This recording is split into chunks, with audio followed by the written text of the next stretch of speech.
Normalkúrfa er ákveðin dreifing á gögnum. Kúrfa er í raun bara annað orðið fyrir feril.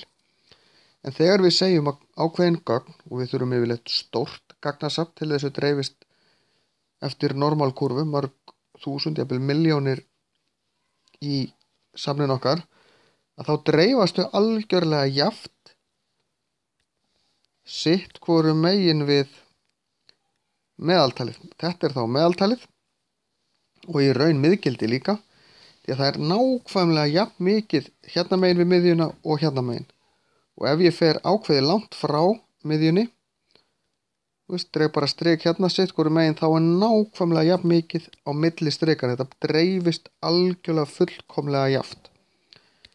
Og ákveðið bil hérna köllum við staðalfrávik.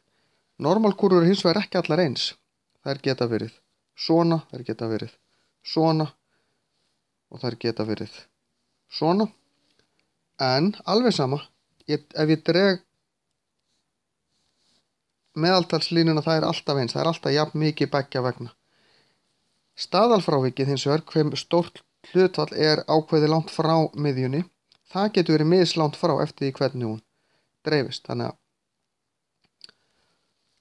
og ef að ég er með gögn, eins og til dæmis ef ég ætlaði að mæla þyngd allra í heiminum, þá gæti ég kannski gefa mér að það dreifist með normalkúrfu, af því að ég er með svo rosalega mörg stök, 7 milljarða rúmlega, að þá get ég sagt að, eða svona gefi mér að þetta dreifist svona, og það gefur mér ákveðnar upplýsingar þegar ég fer að vinna svo með gögnin, og það eru til töflur þar sem er þetta að reikna í raun.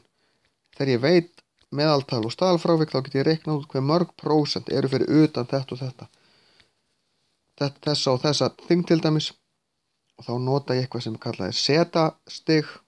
Þetta er eitthvað sem þið lærið í raun þegar þið komið í framhaldsskóla.